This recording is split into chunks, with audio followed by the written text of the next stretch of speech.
Juan capítulo 8 relata la historia de la mujer adúltera.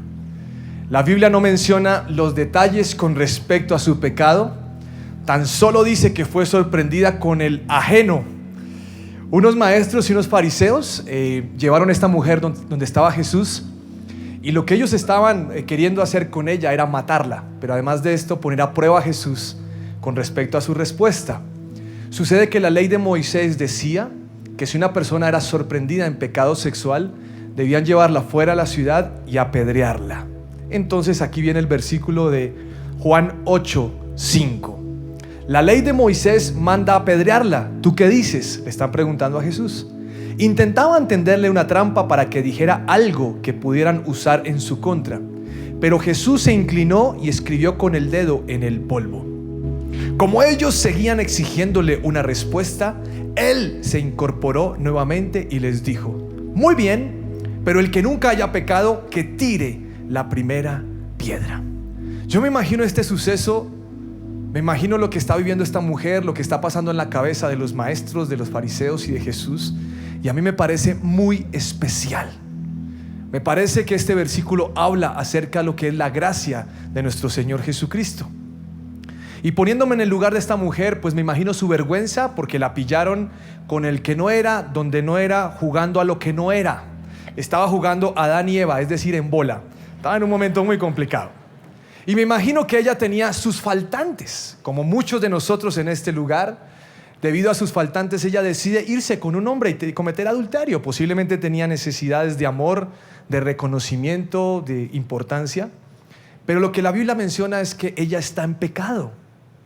Y me gusta mucho porque cuando la llevan a Jesús, la están llevando para que Él le dé una esperanza de vida. Aunque ellos querían juzgarla y maltratarla y apedrearla, realmente lo que resulta pasando, sucediendo, es que Jesús le da una esperanza en su vida. Porque eso es lo que hace Jesús en nosotros hoy día. Es esperanza para aquellos que pensamos que vamos a ser apedreados y que no tenemos ninguna solución. La respuesta de Jesús es contundente. El que nunca haya pecado, que le tire la primera piedra. ¿Sabían ustedes que el único que podría haberle tirado la piedra o una lápida o un muro era Jesús? Porque es el único que, estando allí, no había pecado ni pecó. Y a mí me gusta mucho este pasaje porque aquí veo que se cumple aquello que hemos leído tantas veces, de que Jesús no vino a juzgar al mundo ni a condenarlo, sino por el contrario, a salvar al mundo. Y aquí se manifiesta en la vida de esta mujer que todos acusaban menos él. Continúa diciendo en el versículo número 10: entonces Jesús se incorporó de nuevo y le dijo a la mujer: ¿dónde están los que te acusaban? ¿Ni uno de ellos te condenó? Ni uno, Señor, dijo ella. Yo tampoco, le dijo Jesús. Vete y no peques más. A mí me gustaría que dejaran ese versículo que está ahí y que todos lo leyeran a la voz de 3. ¿Listo? 1, 2 y 3.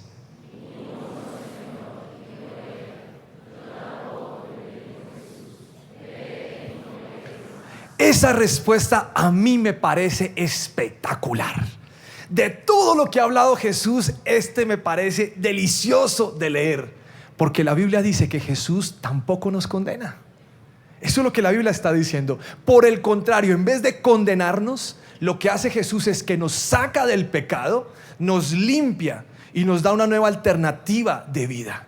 Porque la Biblia también dice que Dios no quiere que nadie se pierda, sino que todos se salven. El mensaje de la cruz es un mensaje de reconciliación entre Dios y nosotros.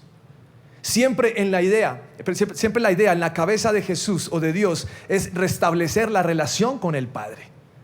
Y yo me he dado cuenta lo que el pecado produce, porque cuando nosotros pecamos, lo que nos produce el pecado es alejamiento de Dios. Nos cuesta trabajo orar, nos cuesta trabajo leer la Biblia, ir a la iglesia o venir a la iglesia, participar de las actividades de la iglesia. ¿Por qué? Porque eso es lo que hace el pecado, nos aparta. Por eso el mensaje de la cruz es atracción de Dios hacia nosotros, nos atrae y quiere relacionarse de tal manera como lo hace un padre y lo hace un hijo. Este versículo, esos versículos que le acabo de leer tienen un mensaje claro acerca de lo que es la gracia del Señor, que aun estando en pecado nos saca de allí y nos perdona. Pero también la parte final de este versículo que ustedes leyeron dice: vete y no peques más.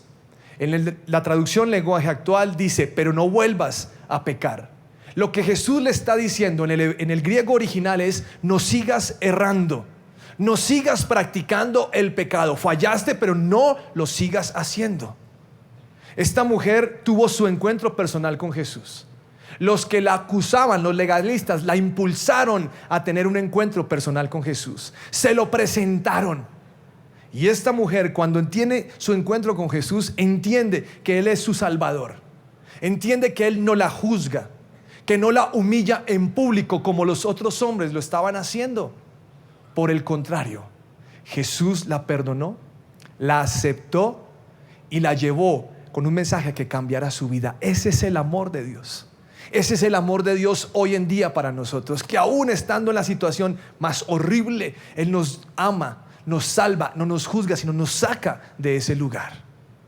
Me gusta mucho algo que sucede aquí, y es que Jesús no la expone, porque nunca seremos expuestos a pesar de nuestro pecado. Por eso en la Biblia no dice el nombre de ella, porque no la quiso exponer. Es algo entre Dios y la mujer que fue sorprendida en pecado. Es algo entre Dios y cada uno de nosotros. No seremos expuestos, pero Dios sí quiere un cambio. Uno de los beneficios de la cruz que hemos hablado aquí tantas veces es la santificación. La santificación es que somos santos en cuanto a la posición, es decir, declaramos que somos santos. Yo soy un santo, usted es un santo. Pero también aparte de este punto hay la contraparte, y es que como yo declaro que soy santo, me comporto como una persona santa, porque Jesús nos ha llamado a santidad.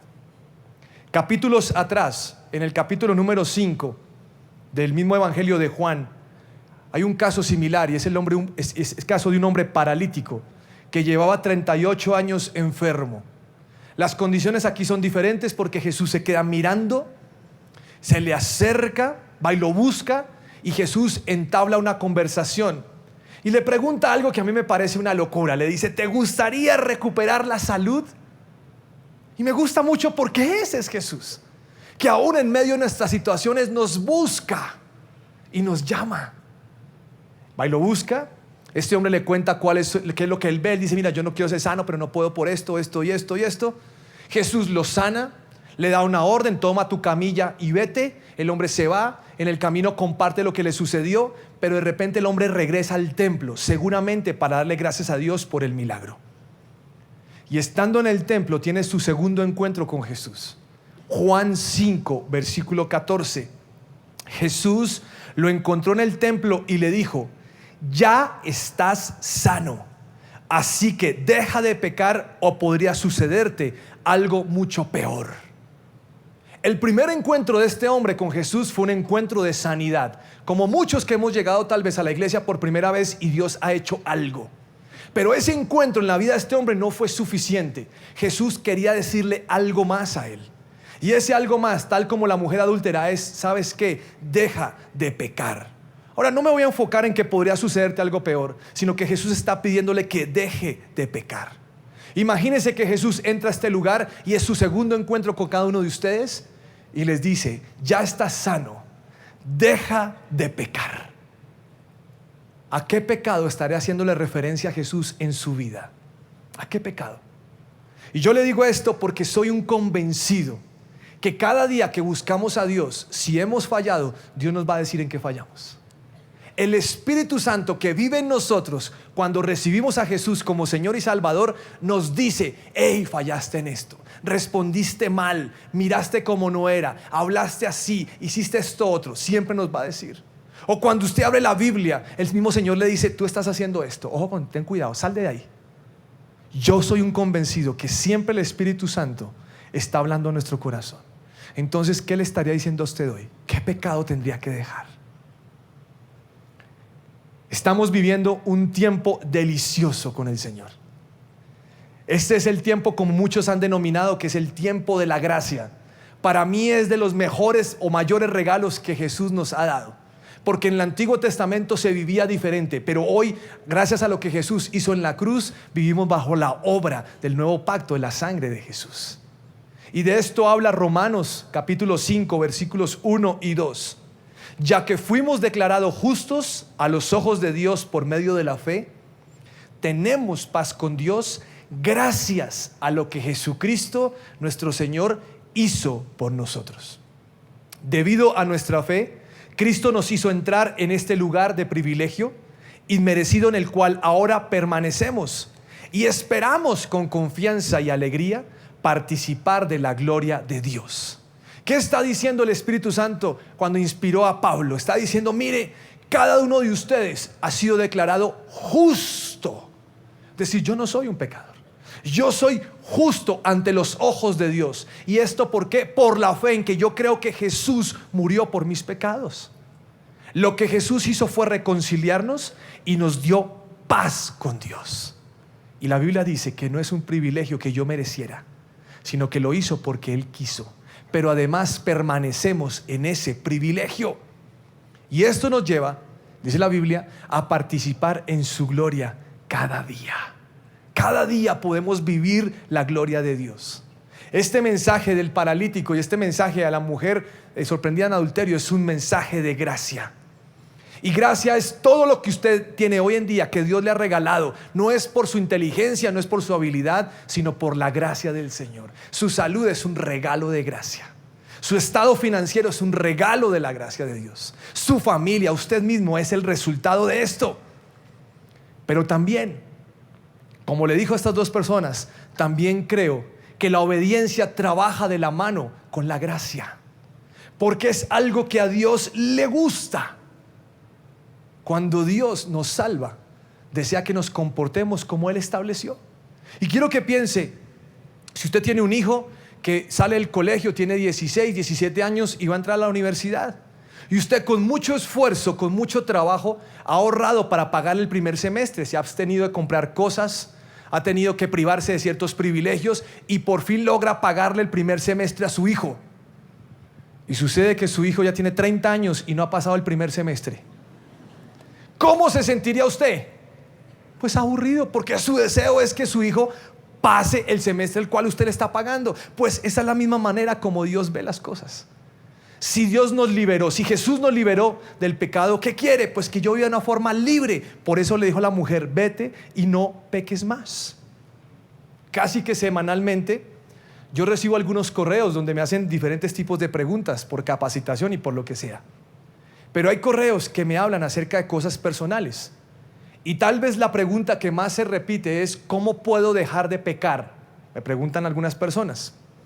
Y un hombre me escribió para contarme que tenía relaciones sexuales con su novia y que él no podía cortar con eso. Me decía que una y otra vez había hecho un pacto con ella, había hecho un pacto con Dios, compromisos, que ellos juntos oraban, leían la Biblia y ayunaban. Obviamente todo menos sexo, ¿no? Y nada pasaba.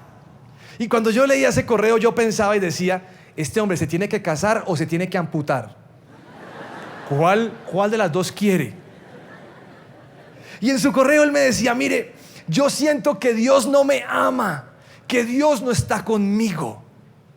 Y él decía que quería vencer el pecado. El problema es que lo estaba venciendo en el terreno del enemigo, es decir, en medio de la tentación. Y finalizaba diciendo, mire, yo amo a mi novia, también amo a Dios y yo quiero vivir con los dos. Pero en este caso, cuando hay un pecado, es necesario que él decida si está con Dios o con su novia. Y eso cuesta, porque la Biblia dice que no se puede servir a dos señores.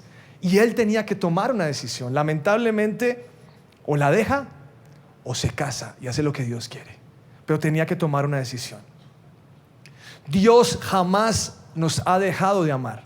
A pesar de nuestro pecado, Dios jamás lo haría. Soy un convencido que cada día Él ha extendido su misericordia para cada uno de nosotros, porque Él quiere que nosotros vivamos una vida libre de pecado y en santidad. Para eso murió Jesús en la cruz, para hacernos libres. Esa es la razón, para que no vivamos dependiendo del pecado. Mire lo que dice Romanos 6, versículo 1.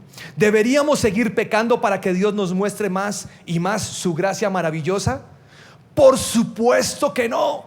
Nosotros hemos muerto al pecado. Entonces, ¿cómo es posible que sigamos viviendo en pecado? Este mensaje es absolutamente claro. No vamos a permitir, felices que Dios nos muestre su gracia cada día, pero no por pecado. Es decir, que no podemos seguir pecando deliberadamente. O no entendemos este pasaje o no nos interesa el mensaje de la cruz. Pero la Biblia dice que estamos muertos al pecado. ¿Usted ha visto algún muerto en su velorio que se levante y le eche el piropo a la viejita que está al lado? No, porque está muerto. O que se tome un aguardiente porque está en su velorio, tampoco, porque está muerto. No lo puede hacer. Así que el mensaje de Dios es disfrutar su gracia, pero tomar en serio lo que nos pide. He escuchado muchos mensajes acerca de la gracia y algunos creen que la gracia es permiso para pecar, pero no es así. Por el contrario, la gracia es un mensaje para que seamos libres de pecado. Hebreos 10:26. Queridos amigos, si seguimos pecando a propósito después de haber recibido el conocimiento de la verdad, ya no queda ningún sacrificio que cubra esos pecados. Aquí está hablando acerca de pecar a propósito. Yo sé que hoy en día tal vez pecamos sin darnos cuenta, pero aquí está diciendo cuando usted persiste en el pecado. Es decir, yo quiero pecar, elijo pecar, me gusta pecar, deseo, y por eso lo hago. Hay muchas personas que sabemos lo que va a ser el pecado y sin embargo persistimos en él. Eso es que elegimos como queremos. Nuestra carne es la que reina. Y la Biblia dice, si usted persiste en pecar una y otra vez, ya no hay sacrificio que valga, porque usted despreció lo que Jesús había hecho. Eso es lo que la Biblia nos está diciendo. Primera de Juan 3, versículos 5 y 6. Ustedes saben que Jesús vino para quitar nuestros pecados y en él no hay pecado. Todo el que siga viviendo en él no pecará, pero todo el que siga pecando no lo conoce ni entiende quién es él. Todo el que siga viviendo en él no pecará. Dese cuenta lo que la Biblia dice. Todo el que siga viviendo, esto es día tras día. No me puedo descuidar. Cada día mantengo una relación con él y vivo bajo su cobertura. Pero la Biblia dice, si yo peco, o el que sigue pecando, es porque no lo conoce ni entiende quién es él.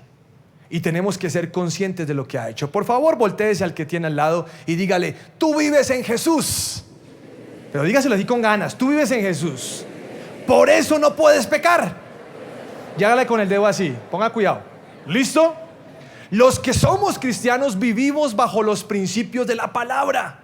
Y la palabra dice que Jesús murió una sola vez y para siempre a fin de quitar el pecado de muchas personas. Es decir, que a través de Cristo yo soy limpiado y una sola vez lo hizo. No tiene que hacerlo más. Por eso no venimos con animalitos a la iglesia para degollarlos y pedir perdón. ¿Entendió? Entonces en este aspecto es suficiente para mi vida. Y esta verdad tiene que estar grabada en mi corazón, en mi vida. Esta semana leí un versículo y Jesús está diciendo en el Evangelio de Juan, dice, yo los he amado como el Padre me ama a mí. Yo me puse a pensar en esto y dije, oiga, qué interesante. Y esta verdad es la que he estado declarando todos estos días. Señor, tú me amas como el Padre te ama a ti. Tú me amas. Si el cielo se pone el color que yo quiero o no se pone el color que yo quiero, no significa que Dios me ha dejado de amar. La Biblia dice que me ama y esa verdad está grabada en mi vida. Y así tiene que ser en nuestras vidas esta verdad de que ya pagó una vez y por siempre. Pero también tenemos que tener algo claro y es que si persistimos en pecar, lo que estamos haciendo es despreciando el sacrificio de Jesús. Hebreos dice que algunos han pisoteado al Hijo de Dios y han considerado la sangre del pacto como algo vulgar e inmundo y han insultado y despreciado al Espíritu Santo. Esto lo hacemos cuando nosotros persistimos en pecar una y otra vez. Me gustaría que la próxima vez que usted esté a punto de pecar o siendo tentado, si es que tiene el tiempo para pensarlo, usted piense acerca de lo que a Jesús le costó el sacrificio por usted. La Biblia dice que cuando lo azotaron, los azotes tenían puntas de plomo y con eso le rayaron su cuerpo. Le pusieron una corona de espinas. Tan pronto la pusieron, empezó a chorrear sangre. Lo escupieron, lo abofetearon, lo insultaron, jugaron con su ropa, le menearon la cabeza, lo escupieron. Ese fue el precio que pagó. Le clavaron puntillas gigantes. Sufrió lo máximo por nosotros. Entonces, cuando usted esté a punto de hacer algo que no es, piense en lo que le costó y le puedo asegurar que no va a pecar. ¿Qué pasa entonces si pecamos? ¿Qué pasa? Porque puede ser que saliendo de este lugar nos agarremos con alguien. ¿Qué pasaría si pecamos? Génesis habla acerca de la ofrenda de Abel y de Caín. Dice que Abel ofreció lo mejor de sus primeras crías y Caín ofreció algunos de sus cultivos. El Señor aceptó la ofrenda de Abel, pero no le gustó mucho la de Caín. Y a partir de ese momento Caín andaba enojado. Génesis 4, versículos 6 y 7. ¿Por qué estás tan enojado?, preguntó el Señor a Caín. ¿Por qué te ves tan decaído? Serás aceptado si haces lo correcto, pero si te niegas a hacer lo correcto, entonces ten cuidado. El pecado está a la puerta, al acecho y ansioso por controlarte, pero tú debes dominarlo y ser su amo. Cuidado con el pecado. Está a la puerta de nuestra vida, está tocando la puerta. ¿Para qué? Para poder entrar. ¿Y cuál es el deseo del pecado? Controlarnos. Lo que empezó como una caidita, después se volvió la 2, la 3, la 4, hasta que estamos totalmente atados. ¿Por qué? Porque escrito está, nos acecha, nos persigue y está ansioso por controlarnos. Pero me gusta lo que Dios le dice a Caín: tú debes dominarlo y ser su amo. Tú debes dominarlo y ser su amo. Y la única forma en este momento donde está escrito este pasaje de dominar el pecado y ser su amo era por la fe. Por la fe en lo que él estaba recibiendo de Dios y obedeciendo, haciendo algo en contraprestación. Lo que Dios estaba diciendo, obedecerlo. Hoy en día nosotros dominamos el pecado y somos el amo del pecado porque vivimos bajo Jesús. Y Jesús nos da esa libertad. Nos sometemos a Jesús para vencer el pecado. Pero además de esto, tenemos una comunión diaria con Él para poderlo vencer. Si pecamos, primera de Juan 2:1 dice lo siguiente: mis queridos hijos, les escribo estas cosas para que no pequen. Pero si alguno peca, tenemos un abogado que defiende nuestro caso ante el Padre. Es Jesucristo, el que es verdaderamente justo. Juan está hablando ahí de medicina preventiva, pero llega a decir: uy, pero si usted peca, tranquilo, tiene un abogado que intercede al Padre por usted. Entonces lo que nosotros tendríamos que hacer si pecamos es ir a nuestro abogado. Y a un abogado se le cuenta la verdad porque me puede sacar de la cárcel. Si yo no le cuento la verdad, ahí me voy a quedar. Si voy a Jesús, voy a contarle la verdad. Porque no tenemos un sumo sacerdote que no pueda compadecerse de nuestras debilidades, sino uno que fue tentado según nuestra semejanza, pero sin pecado. Entonces, si vamos a ir a Jesús, tendríamos que hacer con Él 3 hasta 4 cosas. La primera es confesar nuestro pecado. Y confesar el pecado es hablar de lo que hicimos. Ahí no hay arrepentimiento, no hay dolor, no hay perdón. Señor, yo hice esto. Señor, esa vieja me parece un bombón. Confesó su pecado. Ahora no está arrepentido, pero lo confesó. Señor, me robé el examen, yo me copié el de al lado. Usted confesó su pecado. Porque yo he visto gente que confiesa pero no está arrepentido. Yo lo hice, ¿y qué? Pues Cristo me tiene que amar así porque así soy yo. No, ese está confesando pero no está arrepentido. La palabra confesar significa asentir con la cabeza. Señor, sí, yo pequé. Tienes razón, la embarré. Yo lo hice. Eso significa confesar, es reconocer lo que hemos hecho. Después de confesar, tendríamos que arrepentirnos. Y sabe que el arrepentimiento a veces no es tan fácil. Y yo me he dado cuenta cuando estoy en encuentros que no hay arrepentimiento, hay confesión de pecados, la gente está emocionada porque quiere que el Espíritu Santo venga sobre ellos, pero falta arrepentimiento. Entonces he aprendido algo con el Señor, es a pedirle arrepentimiento. ¿Qué es arrepentimiento? Es pensar diferente, es cambiar, reconsiderar. Pero me gusta más esta definición: sentir compunción. ¿Qué es sentir compulsión? Dolor.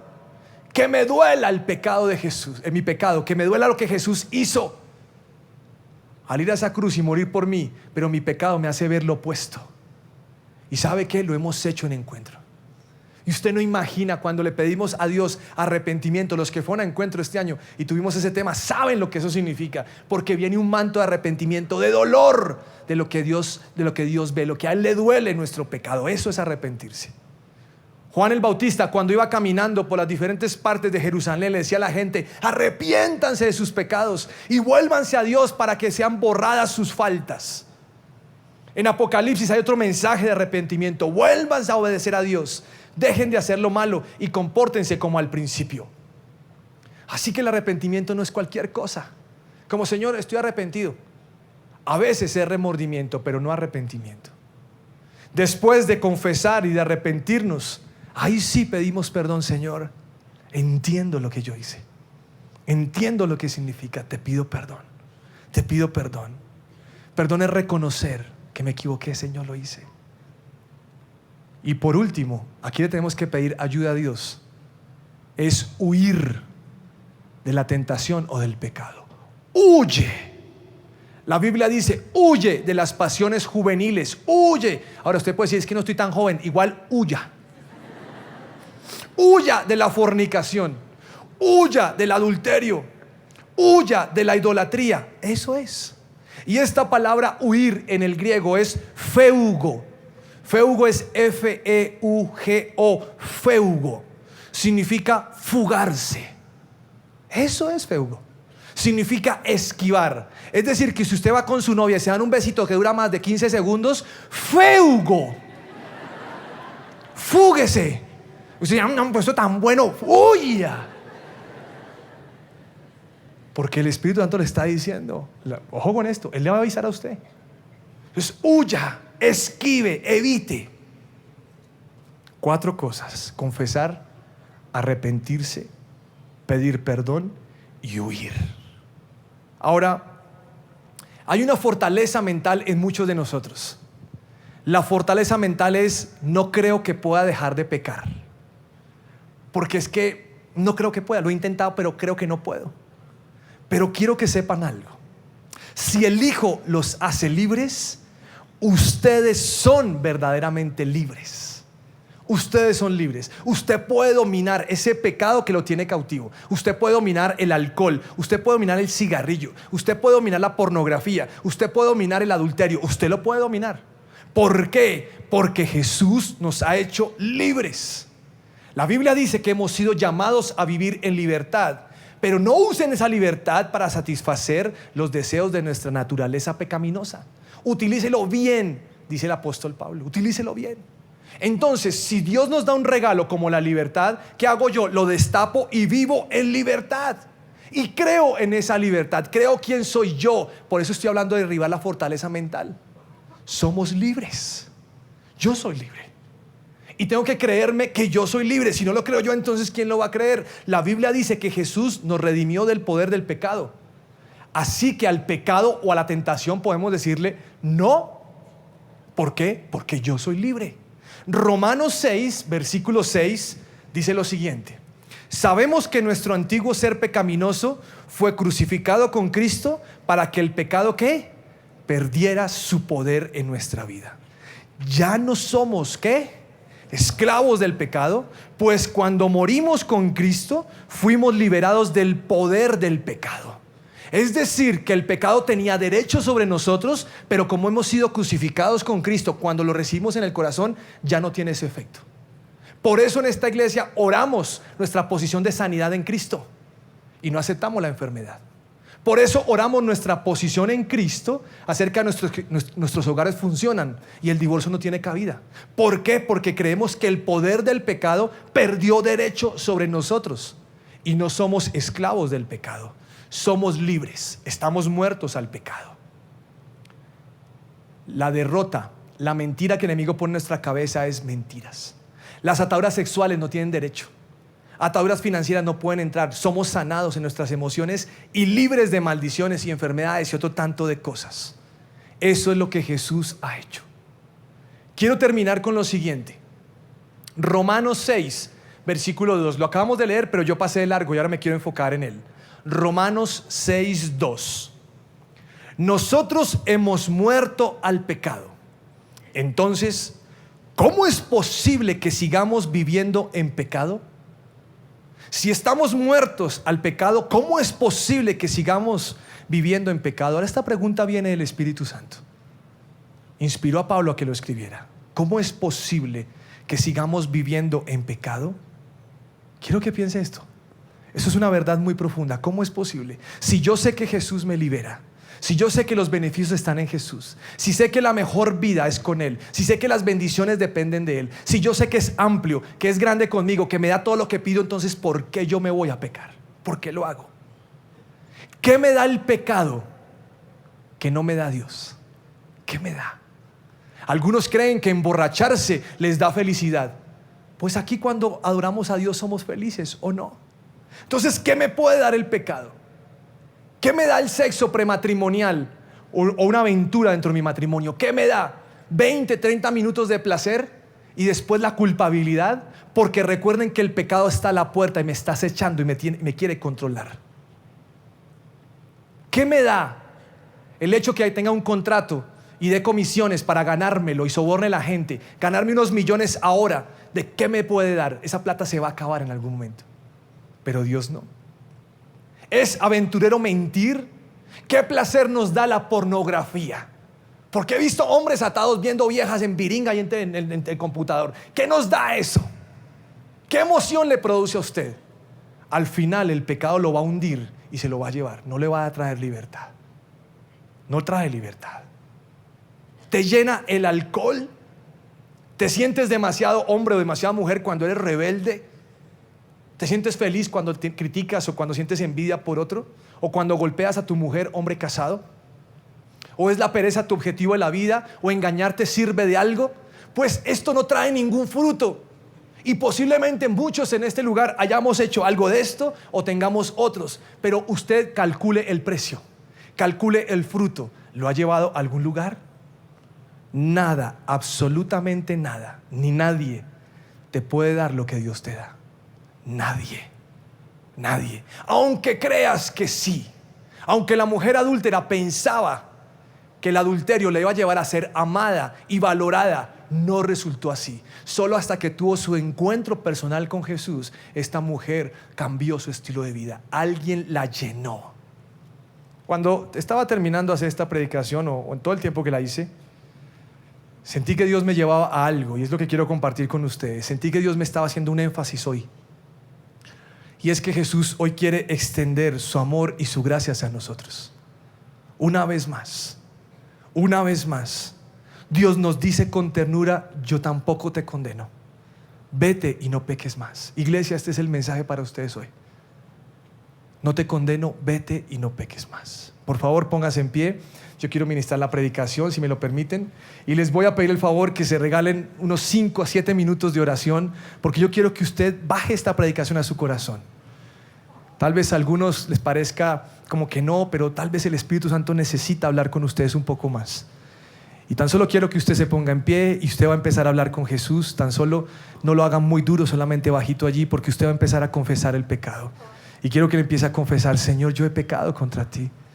Realmente esos agarrones con mi esposa, con mi esposo han sido pecado, Señor. Esa gritería, las groserías han sido pecado. Señor, he sentido envidia hacia otras personas. Señor, he sido arrogante, he sido orgulloso. Quiero que le cuente qué pecado hizo usted. Aun cuando maneja, si usted se cree el dueño de la pista y cierra a todo el mundo y maldice, eso es pecado frente a Dios. Pero si a usted le gusta navegar en páginas de internet, y aunque no vea viejas totalmente desnudas, pero hay allí en paños menores, usted ha pecado contra Dios, porque se ha quedado contemplando. ¿Qué pecado tiene usted? Si su tema solamente es dinero y pensar en dinero y la posición y su trabajo, piénselo. Tal vez eso sea su ídolo. O tal vez sus ídolos sean sus hijos o su esposo o su esposa. O tal vez usted solamente quiera de Dios bendiciones, pero no quiere nada más. ¿Su motivación cuál es? Quiero que le cuente al Señor qué hay en su corazón. Si hay griterías, si hay contiendas, si hay pleitos, si hay rabias, si hay cosas por sanar. Si usted todavía sale de culto y piensa que necesita tomarse un trago para ser feliz. Es que esos son fanáticos, ¿cómo así? Pues es el Espíritu Santo y usted. Si usted necesita la marihuana hoy, si necesita el trago, el cigarrillo, ¿qué le está diciendo el Espíritu Santo? Y quiero que lo escuche. ¿Qué le dice el Espíritu Santo acerca de: quiero que dejes esto, no peques más? Escúchenlo. Y Señor, hoy confesamos nuestro pecado a ti. Confiese su pecado. Tal vez usted se ha mostrado incrédulo ante Dios, no cree lo que Él puede hacer. Tal vez usted duda, viene a la iglesia porque toca, por no hacer, no tiene nada más que hacer. Pero ¿qué hay en su vida que no lo lleva a estar convencido? Y Espíritu Santo, te pido que traigas convicción de arrepentimiento. Arrepentimiento a este lugar. Que podamos, Señor, sentir dolor al entender que esa corona de espinas dolió, Señor, porque tú eres santo. Y nosotros, Señor, te crucificamos.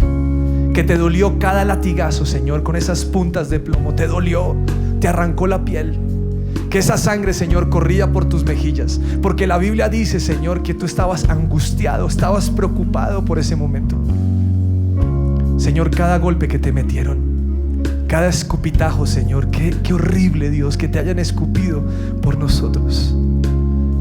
Señor, trae arrepentimiento, que nos duela el no buscarte, que nos duela no ponerte en el primer lugar.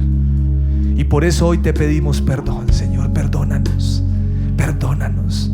Tal como dijiste en la cruz, no sabíamos lo que hacíamos. Perdónanos. Hemos desconfiado de ti y hemos confiado en nosotros. Yo arreglo esa situación, déjeme que yo lo hago. Y te hemos sacado a un lado, Señor. Perdónanos, perdónanos. Hemos accedido a tentaciones en este lugar. Señor, se nos ha ido la mano. Tal vez no ha sido el pecado sexual en plenitud, pero se nos han ido las manos, Señor. Se nos han ido los besos. Perdónanos, perdónanos. Y hoy declaramos, Señor, que tú nos llamaste a libertad. Y yo quiero que usted empiece a declarar su posición en Cristo. Señor, yo soy libre. Yo soy libre. Declaro que soy perdonado. En esa cruz, Señor, me perdonaste. Tu sangre me enjuagó. Y hoy he sido llamado a vivir una vida en libertad. Y decido ejercer mi libertad, Señor. Padre, el pecado ha perdido su poder en mí, porque es la obra completa de Jesús. Yo soy libre. No soy esclavo del pecado. Rompo la mentira, Señor, que me lleva a creer que no puedo dejar de pecar, porque tú me hiciste libre, Señor. Tú me hiciste libre. Hoy declaro que estoy muerto al pecado. Y este es un nuevo tiempo donde Satanás no me va a decir: cuando salgas la vas a volver a embarrar. No, Señor, yo soy libre. Ya no vivo yo, sino Cristo vive en mí. Tú eres mi esperanza y yo me declaro libre en el nombre de Cristo Jesús. Soy tu hijo y yo vivo como mi Padre, victorioso por encima de las circunstancias, por encima de la tentación y por encima del pecado. Y ahora que soy libre, Señor, yo quiero publicarlo, yo quiero cantarlo, yo quiero bailarlo, Señor. Yo quiero, Señor, cada día vivir en la libertad. Ayer ya pasó, Señor, hoy es un día nuevo. En el nombre de Cristo Jesús soy libre. La oscuridad no soporto tu perfecto amor que me ayúdeme con sus manos, por favor. Soy libre, oh, oh, oh, soy libre. Puedo entrar al santo lugar con tu linaje.